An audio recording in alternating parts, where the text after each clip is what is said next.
분석의 정석, 클라이맥스TV의 태양입니다. 오늘은 SSG 일렉트로스의 새로운 외인 투수 윌머 폰트 선수를 분석해 볼 겁니다. 들어가기 앞서 구독과 좋아요 버튼을 꼭 눌러주시기 바랍니다. 윌머 폰트 선수는 베네수엘라 출신으로 193cm, 115kg의 헤비급 격투기 선수 같은 체구를 가지고 있습니다. 꽤 우여곡절이 많은 흥미로운 이력을 가지고 있는데 2007년 17살의 나이로 루키리그에서 뛸 때 이미 190cm가 넘는 키에 평균 150kg를 훌쩍 넘는 강속구를 던지고 있었습니다. 최고 160kg를 넘나드는 빠른 공을 던지는 파워피처 유형의 선발 투수로 성장할 것으로 기대받았지만 커다란 팔스윙, 제구 문제와 변화구 부재, 거기에 부상까지 겹치면서 한계에 부딪히게 됩니다. 결국 2012 시즌에 이르러 불펜으로 전환하고 빠른 구속을 앞세워 곧바로 메이저리그에 데뷔하게 되죠.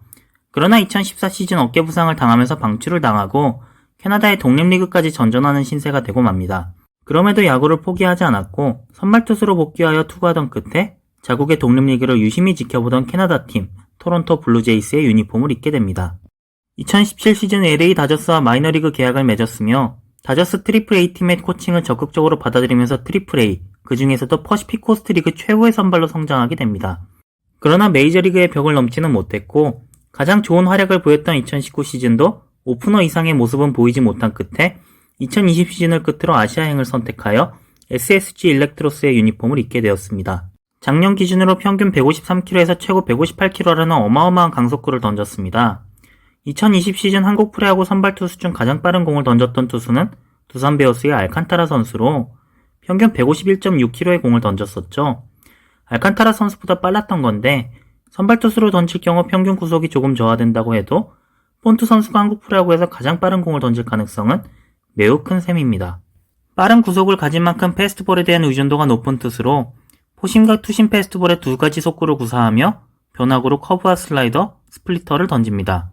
폰트 선수의 최고의 무기는 역시 패스트볼인데 시작부터 몸쪽 패스트볼로 몰아친 후 강력한 하이 패스트볼로 헛스윙을 이끌어내는 파워피처 타입입니다.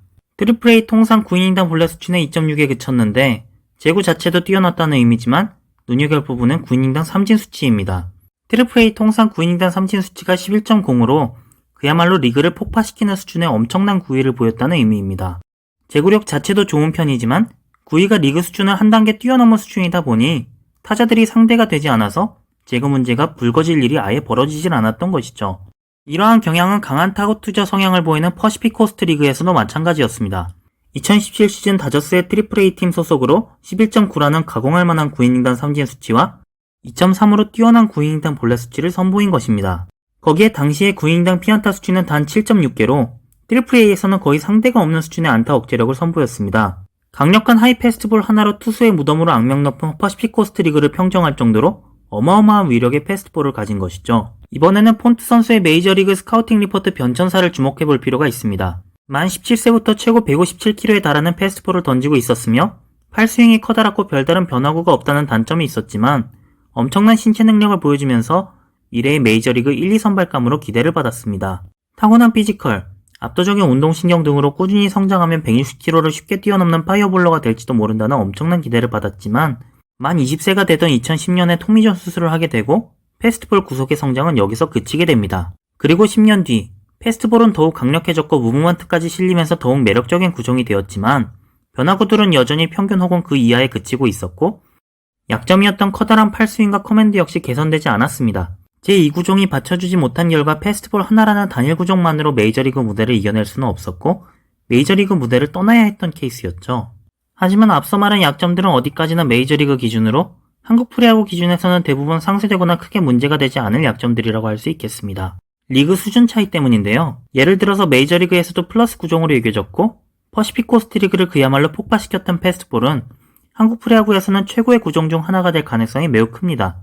메이저리그에서 평균 혹은 평균보다 조금 아래로 여겨졌던 변화구들은 한국 프로야구에서는 충분히 경쟁력 있게 다가올 것이며 커맨드 문제 역시 리그 수준 차에 따라 자연스럽게 해결될 가능성이 큽니다. 그리고 베네수엘라 출신 파이어볼러라는 부분에서 전임자 핀터 선수를 떠올리는 인천야구 팬들도 적지 않으실 텐데요. 그렇다면 핀터 선수와 비교해본다면 어떨까요? 굉장히 빠른 공을 가진 파이어볼러라는 점에서는 유사하지만 핀터 선수가 구속만 빠른데 그치는 반면 폰트 선수는 강력한 무브먼트와 뛰어난 제구력까지 보유하고 있다는 결정적인 차이점이 있습니다. 변화구 역시 한국 프로야구에서도 평균 혹은 평균 이하의 평가를 받으며 육성형 외인이라는 혹평을 받았던 핀토 선수와 다르게 폰트 선수는 한국 프로야구 기준으로 플러스 수준의 확실한 변화구를 가지고 있고 완성형 외인 투수라고 평가해도 섣부르지 않은 편이죠. 결정적으로 트리플 A 무대에서 헛발질을 반복하며 부진했던 핀토 선수와 트리플 A 무대, 그것도 최악의 타고 투자 리그인 퍼시픽 코스트 리그를 그야말로 평정하면서 올해의 투수로까지 손꼽혔던 폰트 선수는 차원이 다른 투수입니다.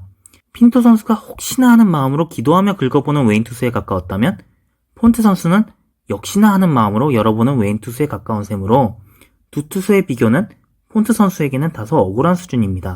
정리하자면 폰트 선수는 메이저리그에서 페스티벌 1-2 투수였기 때문에 당연히 성공하기 어려웠지만 한국 프로야구에서는 구속, 구위, 제구, 변화구 등 뭐 하나 빠지지 않는 투수에 가깝다고 할 수 있습니다. 특히 한국 프로야구보다 수준이 높고 더 악명이 높은 타고 투자 리그인 퍼시픽 코스트 리그를 완전히 지배한 경력이 있기 때문에 더욱 기대감이 커지는 영입이라고 할 수 있겠죠. SK, SSG 팬들의 경우 베네수엘라 출신의 파이어볼러라는 이유로 핀터 선수의 악몽이 떠오를 수도 있겠지만 두 선수는 애초에 비교의 대상조차 되기 어려운 수준입니다. 폰트 선수의 경우 부상, 적응 문제 등 여러 변수로 인한 실패 요인을 제외한다면 충분히 좋은 영입이라고 할 수 있겠습니다.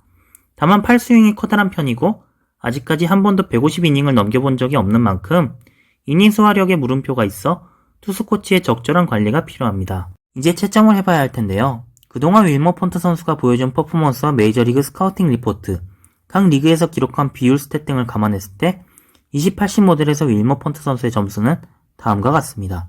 패스트볼 80점, 만점입니다. 커브 65점, 슬라이더 65점, 스플리터 60점, 제구 70점, 총점은 70점입니다.